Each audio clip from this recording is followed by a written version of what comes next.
Assalamualaikum warahmatullahi wabarakatuh. Innal hamdalillah nahmaduhu wa nasta'inuhu wa nastaghfiruh wa na'udzu billahi min shururi anfusina wa min sayyiati a'malina. May yahdihillahu fala mudilla lahu wa may yudlilhu fala hadiya lahu. Asyhadu an la ilaha illallah wahdahu la syarika lahu wa asyhadu anna Muhammadan abduhu wa rasuluh alladzi la nabiyya ba'dahu. Allahumma salli wa sallim ala Muhammad wa ala alihi wa sahbihi ajma'in. Faqala Allah Ta'ala fil Qur'anil Karim, a'udzu billahi minasy syaithanir rajim. Ya ayyuhalladzina amanu taqullaha haqqa tuqatih wa la tamutunna illa wa antum muslimun. Wa qala Rasulullah sallallahu alaihi wasallam, kamin sha'imin laisa lahu min siyamihi illa al-ju' wal 'atas. Shadaqallahul 'azim. Alhamdulillahirabbil alamin. Bapak Ibu yang dirahmati Allah, syukur alhamdulillah atas segala nikmat yang telah Allah berikan pada kita semuanya. Mudah-mudahan nikmat yang banyak ini pandai kita mensyukurinya agar kita pantas untuk masuk ke dalam surganya. Terlebih Allah telah berikan Ramadan kepada kita. Itu dua bulan belakangan kita sering berdoa ketika bulan Rajab, Sya'ban, hampir 5 kali, 1 hari 1 malam, agar kita bisa sampai pada bulan Ramadan. Allahumma barik lana fi Rajab wa Sya'ban wa balighna Ramadan. Sekarang Ramadannya udah kita dapatkan, istiqomah, mudah-mudahan menjalani ibadah di dalamnya.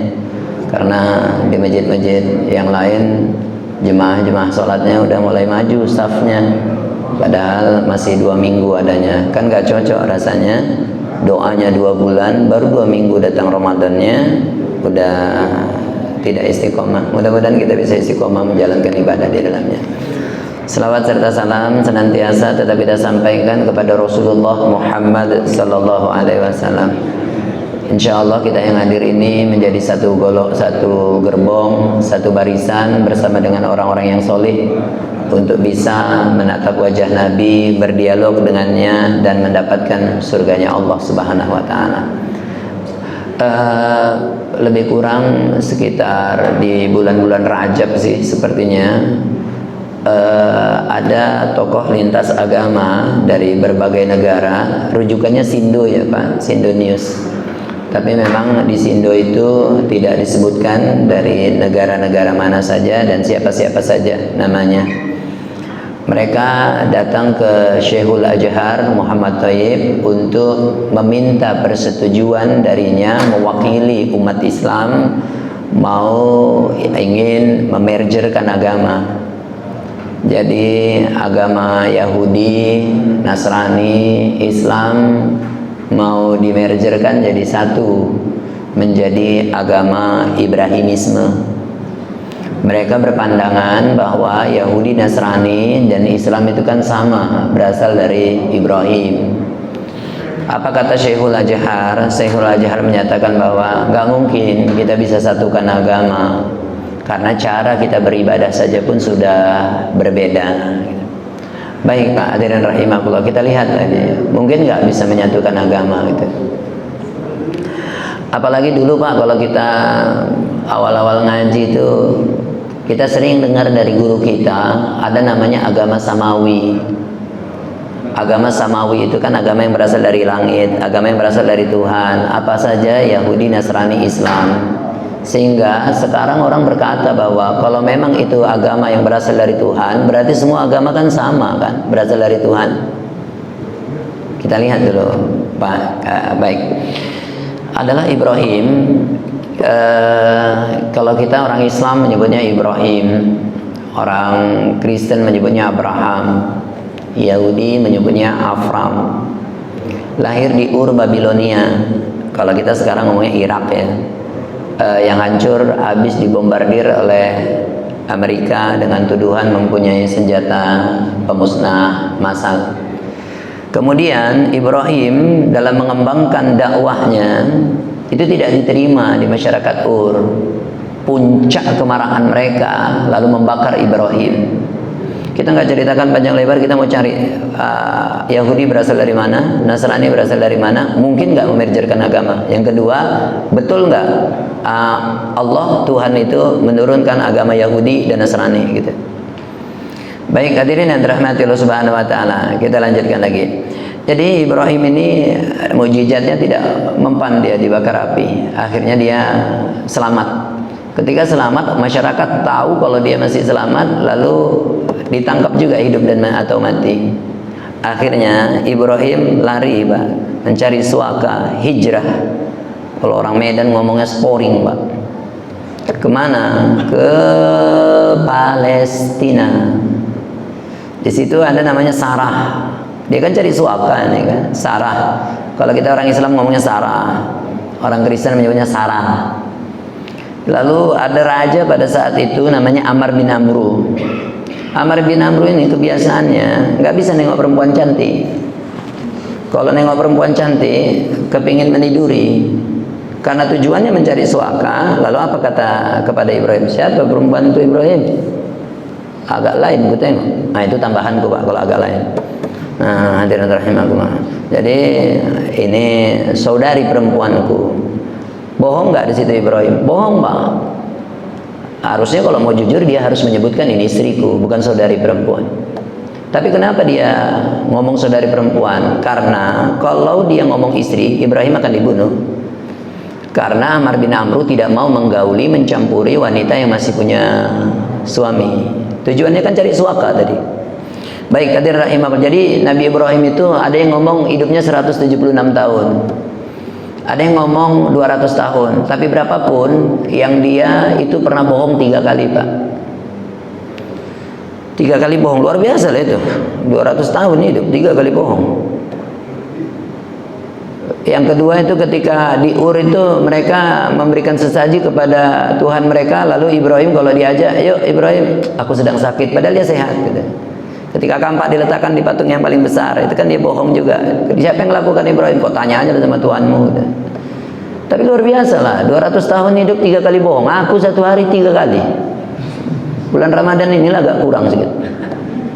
Nah, hadirin yang dirahmati Allah Subhanahu wa taala. Mohon maaf, Pak, Bapak yang hadir usianya 50 tahun mustahil Bapak bohong 200 kali. Tapi bisa juga masuk dalam surga. Jazaan mir rabbika ata'an hisaban. Baik, hadirin yang dirahmati Allah Subhanahu wa taala. Amr bin Amr ini kalau mau mendekati Sarah tak bisa pula. Asal mau masuk ke kamarnya, lututnya bergetar. Syahwatnya mati. Begitu terus. Besok gitu, lusa gitu, minggu depan gitu, bulan depan gitu. Akhirnya dia frustasi dan berkata, Ibrahim bawa baliklah saudari kau ini.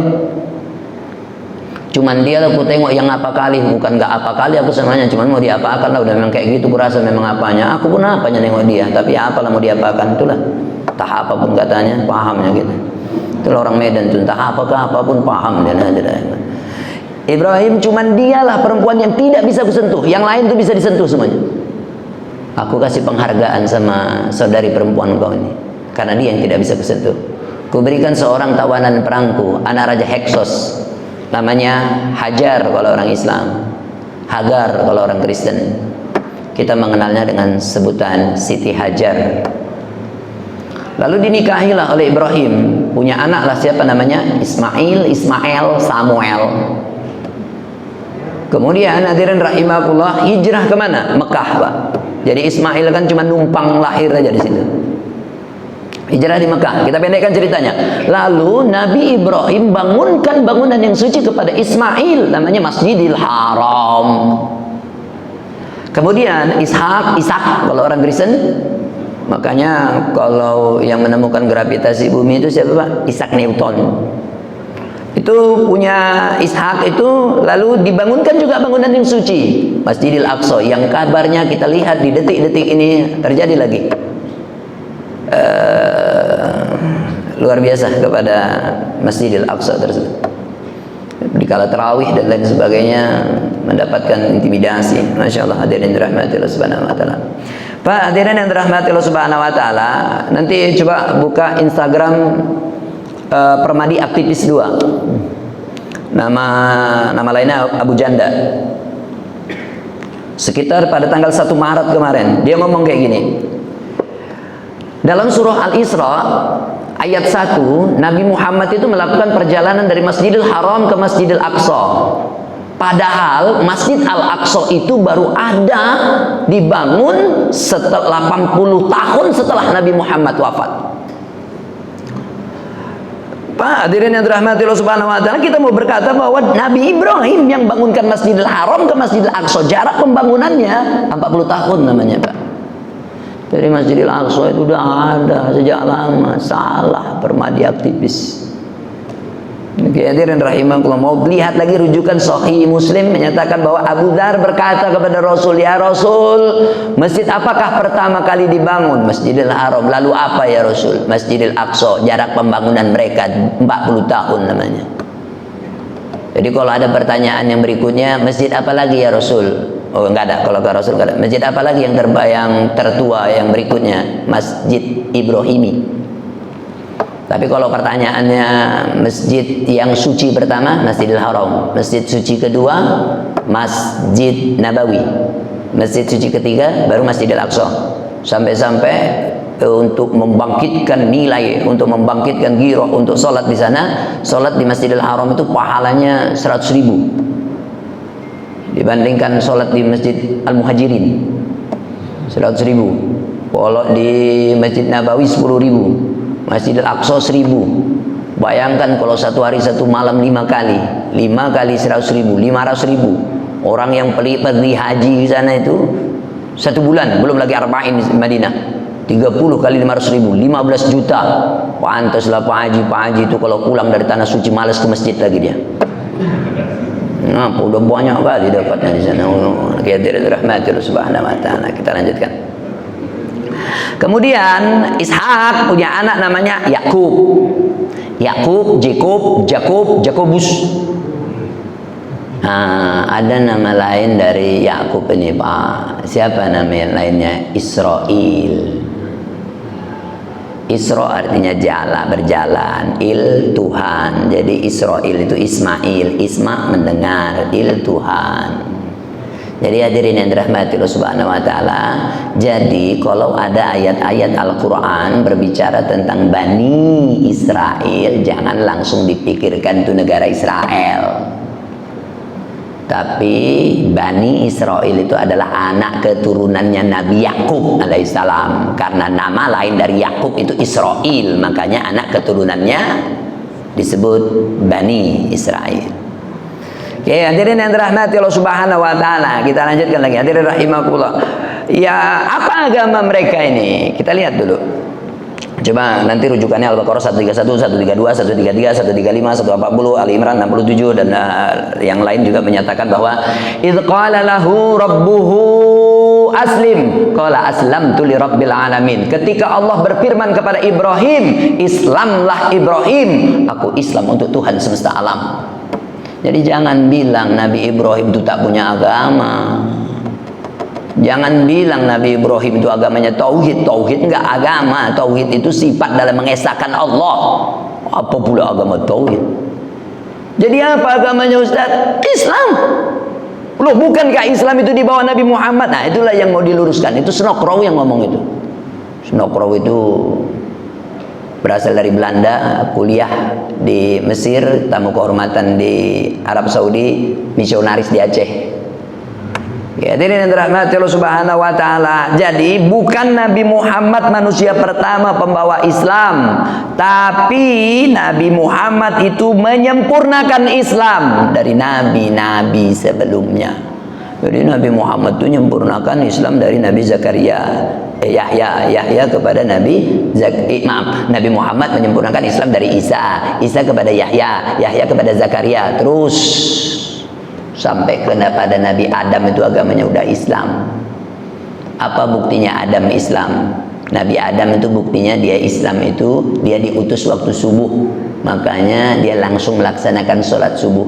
Makanya subuh itu terasa berat. Kenapa? Karena subuh itu disaksikan para malaikat. Jadi kalau bapak ibu subuhnya 6:30 nggak disaksikan malaikat tuh, biasanya tetangganya yang menyaksikan itu.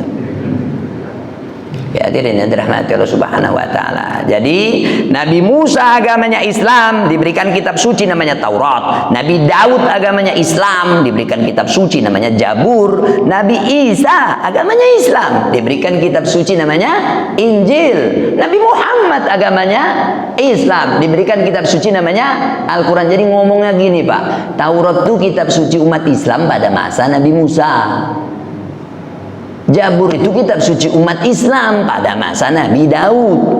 Injil itu kitab suci umat Islam pada masa Nabi Isa. Disempurnakan sama Al-Quran. Makanya ayatnya, Dzalikal kitabul la raiba fihi hudal lil muttaqin alladzina yu'minuna bil ghaibi wa yuqimuna sholata wa mimma razaqnahum yunfikun walladzina yu'minuna bima unzila ilaika wa ma unzila min qabl. Enggak sempurna iman Bapak kalau cuma beriman kepada kitab suci yang Allah turunkan kepada Nabi Muhammad. Yang sempurna itu harus beriman juga kepada kitab-kitab suci sebelumnya yang diutus kepada Nabi yang suci. Jangan bilang agamanya Yahudi, Nasrani. Belum ada, nanti kita cerita itu. Jadi Pak, hadirin yang dirahmati Allah Subhanahu wa taala, lanjut. Wa wassa biha Ibrahimu banihi wa Yaqub. Ya bani, innallaha astafa lakumuddin fala tamutunna illa wa antum muslimun. Ketika Ibrahim memberikan nasihat kepada anaknya Ismail, Ishak, apa nasihatnya? Nah, Allah telah pilihkan agama yang lurus untukmu dan jangan pernah berani mati sebelum dalam keadaan Islam. Am kuntum syuhada idh hadara Yaqub al-maut idh qala li banihi ma ta'buduna min ba'di qalu na'budu ilahaka wa ila abaika wa ila Ibrahim wa Ismail wa Ishaq ilaha wahid wa nahnu lahu muslimun. Ketika Yakub hendak wafat, anak-anaknya jadi saksi. Apa kata Yakub? Nak, nanti kalau ayah wafat, ayah udah nggak ada, siapa yang kau sembah? Kami menyembah apa yang disembah oleh bapak moyang kami, yang disembah oleh Ibrahim, Ismail, Ishak. Mereka menyembah Tuhan yang satu. Wa nahnu lahu, dan kami ini adalah orang-orang Islam. Ada Yahudi? Belum ada Pak. Terus kita lanjutkan dulu. Yakub punya anak 12. Salah satu di antara 12 itu namanya Yusuf. Yusuf punya adik namanya Bunyamin. Kalau kita Yusuf, kawan kita Yosef. Bunyamin, mereka Benyamin. Makanya Perdana Menterinya dikenal dengan Benyamin metanya. Oh, ada Pak Bunyamin jadi. Nah, hadirin dirahmati Allah Subhanahu wa taala. Yusuf, emaknya namanya Rahel, Rebeka. Orang Kristen menyebutnya Rebeka. Ninggal dia, Pak. Jadi karena ninggal, kasih sayangnya Yakub lebih tertuju kepada Yusuf. Begitulah kata saudara-saudaranya. Merasa mereka tak disayangi, akhirnya mau dibunuhlah Yusuf nih. Tapi tak ada yang berani mengeksekusi. Dimasukkan aja ke dalam sumur. Datang saudagar, ambil Yusuf, dibawa ke Mesir, diperdagangkan di perdagangan budak, dibeli sama raja. Akhirnya dibesarkan di istana. Makin ganteng. Akhirnya, mohon maaf, istri raja pun tergoda. Tapi dibilanglah Yusuf yang menggoda. Sampai-sampai hebohlah ibu-ibu Dharma wanita. Ada rupanya ibu Dharma wanita di situ Asda. Karena yang tinggal di istana bukan cuma istri raja. Ada istri kepala dinas, kepala bagian, kepala yang nggak punya dinas, punya bagian pun ada di situ. Kumpul orang itu cerita gini. Jeng, ya tahu gosip terbaru, terhangat. Yusuf kan? Iya. Kalau kau macam mana menurut pendapatmu? Ya macam mana lah Jeng, kayak gitunya kenyataannya. Kalau rasaku itu enggaknya itu, kau tengoklah bajunya yang koyak itu, enggak cocok kalau Yusuf yang menggoda. Aku pun sepakatnya sama kau. Cuman macam mana lah, suami kita kerja di situ. Nanti kalau kita bilang kebenarannya, suami kita dipecat. Bukan enggak apa kali kita kan, ya cuman macam mana lah mau diapakan lagi, udah memang kayak gitu. Ya apalah mau diapakan. Aku pun apanya aku, ya udah sama-sama lah kita biar apa. Nah, hadirin dirahmati Allah Subhanahu wa taala, sehingga semua wanita yang di istana itu tahu bahwa bukan Yusuf menggoda, tapi istrinya. Kenapa? Dari pakaian yang koyak. Tak terima istri raja ini digosipkan, panggil semuanya. Pada hari ini jam segini panggil semua wanita-wanita yang ada di istana. Tidak boleh satu orang pun yang tak dipanggil. Hadirkan semuanya. Ketika dihadirkan diberikan buah-buahan dan pisau. Apa kata istri dia? Yusuf datang kepadaku, berikan makanan kepadaku. Ketika dia datang, semua wanita yang hadir itu mengambil pisau dan mengiris jari tangannya. Apa kata istri Raja? Cepat kau balik. Udah nggak betul orang ini. Balik kau cepat. Apa kata istri Raja itu? Berhenti menzolimi. Berhenti menzolimi. Lihat apa yang kalian lakukan. Kalian kan mengiris jari dari tangan kalian. Kalian baru berapa menit nengok Yusuf? Baru 5 menit. Udah kalian iris garis tangan, jari tangan. Aku bertahun-tahun nengok dia. Nggak ada aku iris. Kita ini beda kelas. Tapi jangan banyak kali cakap kalian. Nggak mau kasih tahu sama istri-istri raja itu bahwa yang digosipkan tidak. Ternyata kalian lebih parah kan.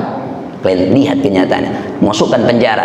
Ketika dimasukkan penjara, Yusufnya kita singkatkan kali ini, betul Pak. Dia masukkan penjara 7 tahun panen raya, 7 tahun paceklik. Betul, mimpi itu bisa ditafsirkan. Waktu paceklik itulah Yakub beserta anaknya akhirnya hijrah ke Mesir. Jadi peradaban Islam itu mulai pindah dari Palestina ke Mesir. Di sini anaknya kan 12 Pak. Jadi membentuk suku-suku. Makanya Bani Israel itu ada 12 suku. Ada anaknya Simon, jadi suku Simoni. Ada Dan, jadi suku Dani. Ruben, jadi suku Rubeni. Yehuda, jadi suku Yahudi. Seandainya ada nama anaknya Daka, jadi suku Daki. Nggak ada akunya itu. Hadirin rahmatillah subhanahu wa ta'ala. Jadi Yahudi di sini apa? Suku. Pak, coba nanti lihat Permadi Aktivis 2, Abu Janda lagi. Kenapa Ustadz kayaknya ngefans sama Ujanda itu? Bukan. Ada perkataan begini, sekarang orang-orang sekuler itu dalilnya Al-Baqarah 62 aja Pak. Dalil Al-Baqarah 62. Kalau udah ngomong Al-Baqarah 62, keluar dari penafsiran Al-Baqarah 62 pada orang tertentu, udah langsung menyatakan semua agama sama. Ya, aku baca ayatnya. Innal ladzina amanu wal ladzina hadu wan nasara was-sabiina man amana billahi wal yawmil akhir wa amila salihan falahum ajruhum 'inda rabbihim wala khaufun 'alaihim wala hum yahzanun. Sesungguhnya orang-orang yang beriman, orang-orang Yahudi, orang-orang Nasrani, orang-orang Sabiin, siapa saja di antara mereka beriman kepada Allah dan hari akhir dan melakukan kebajikan, balasannya surga, Pak. Pak, kalau saya ngisi pengajian di sini, saya ngomong kayak gini, udah semua agama itu sama, jadi nggak usah merasa agama kita saja yang masuk ke dalam surga. Pak, hadirin rahimakumullah, ini aku ada screenshot perkataannya yang kemarin agak lebam-lebam badannya.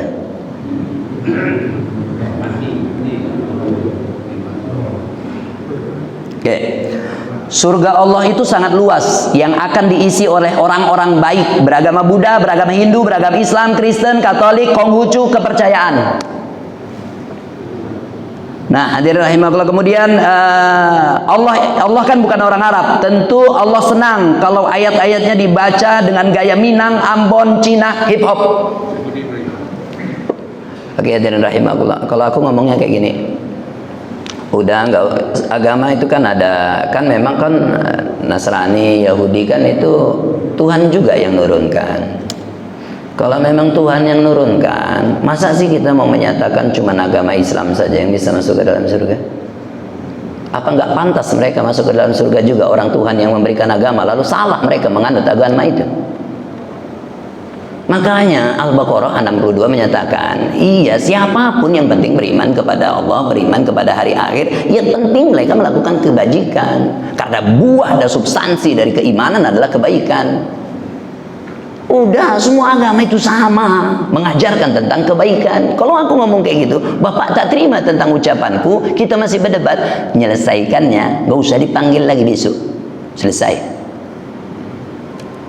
Tapi kalau aku di kampus, Bapak mahasiswaku, mohon maaf Pak, hari ini Bapak nggak terima, minggu depan aku masih datang Pak, minggu depan aku masih datang. 16 kali, 18 kali pertemuan, masa 20 mahasiswaku nggak ada yang ikut sedikit pun, atau nggak membekas kepada pemikirannya. Apalagi kalau mohon maaf nggak punya dasar-dasarnya, sodorkan Al-Qur'annya. Pak, mohon maaf, Yahudi yang dimaksudkan dalam ayat ini bukan agama, tapi suku. Innalladzina amanu walladzina hadu wan nasara. Sesungguhnya orang-orang yang beriman, Yahudi, Nasrani. Yahudi itu bukan agama dalam ayat ini. Yahudi itu suku. Seperti yang saya bilang tadi, Pak, Yakub punya anak tersebut membentuk suku-suku. Jadi kenapa kok yang disebutkan suku Yahudi, Ustadz? Karena Ibrahim meninggalkan dua suku besar di dunia, satu suku Arab, dua suku Yahudi. Jadi untuk memberikan informasi, bukan cuma orang Aceh yang bisa masuk ke dalam surga, orang Mandailing pun bisa juga. Yang penting dia beriman kepada Allah. Allah yang kayak mana? Yang tidak ada Tuhan selain Dia, yang tidak beranak, yang tidak diperanakan. Baik, hadirin yang dirahmati Allah Subhanahu wa taala. Kita lanjutkan lagi, Pak. Akhirnya mereka berkumpul lah. Lalu ada Raja Ramses II punya anak namanya Mediptah, gelarnya Fir'aun. Kemudian mereka itu memperbudak Bani Israel, sehingga dari Lewi punya anak namanya Musa. Kemudian Musa menyatakan bahwa dia itu adalah Rasul. Setelah itu mengajak untuk Fir'aun menyembah Allah. Kemudian mohon maaf hadirin rahimahullah, tapi Musa ditentang. Akhirnya hadirin yang dirahmati Allah Subhanahu wa taala, padahal penyihir-penyihir Firaun tekuk lutut kepada Musa dan berkata, "Kami beriman kepada Harun dan Musa." Apa kata Firaun? "Belum adakah kalian minta izin kepadaku? Kalian akan kugantung, kalian akan kusalib pohon kurma itu, kalian akan kupotong tangan dengan kaki dengan cara bersilang." Apa kata penyihir tersebut? "Ini cuma siksaan di dunia. Yang terpenting Tuhan kami, Tuhannya Musa dan Harun yang Tuhan kami sembah, tidak memberikan cobaan seperti ini." Pak, cuman karena memberikan kesaksian kebenaran dipecat jadi penyihir, Pak. Makanya tak ada yang berani menjadikan kesaksian tentang kebenaran, takut. Hadirin rahmati Allah subhanahu. Apa kata akhirnya kita singkatkan ceritanya. Kemudian Fir'aun dan bala tentaranya mengejar Musa. Kemana Musa mau pergi? Kampung halamannya, negeri yang dijanjikan, Palestina. Di Palestina itu hadirin rahimakumullah. Kemudian hadirin rahmati Allah subhanahu wa taala, akhirnya Bani Israel beserta Musa diselamatkan oleh Allah. Tapi Musa dan Fir'aun dan bala tentaranya mati, habis, tenggelam. Sehingga, tapi lihat nanti Pak, Yunus, surah Yunus 90, 91, 92. Apa kata Fir'aun? "Aku beriman kepada Tuhannya Bani Israel karena aku adalah orang Islam." Apa kata Allah? "Kok baru sekarang kau ngomong kayak gitu? Kemana kau selama ini?" Kadang kita gitu, Pak. Kalau kita masih punya kekuatan, kalau ucapan kita masih didengarkan, tanda tangan kita masih laku, kadang ada perintah Allah, malas untuk mendatanginya. Tapi kalau kau udah sakit, barulah ucapan kau sudah tak dengar lagi orang. Tangan sudah tak bisa digoyangkan lagi, kaki sudah tak bisa lagi dilangkahkan.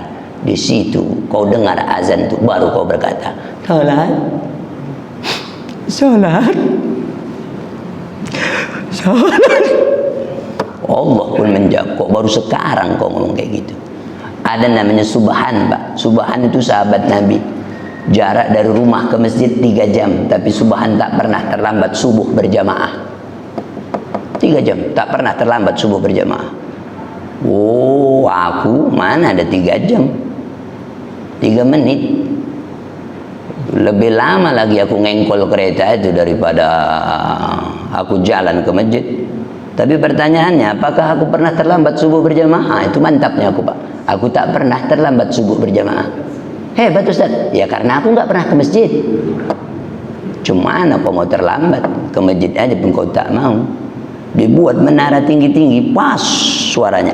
As-salatu khairum minan naum. Mungkin nyenyak kawan itu tidur. 6:30 dia bangun berdoa, "Masukkan aku ke dalam surga tanpa hisab." Maknya luar biasa kawan tua. Nah hadirin rahmati Allah subhanahu wa ta'ala. Pak, biar kita akhiri. Akhirnya Musa tidak sampai ke Palestina. Lalu Bani Israel segenap dengan perjalanannya akhirnya sampai ke Palestina. Di Palestina itu ada raja yang sangat kejam, zolim, namanya Goliat. Kalau orang Kristen menyebutnya Goliat, kalau orang Islam menyebutnya Jalut. Orangnya sama itu.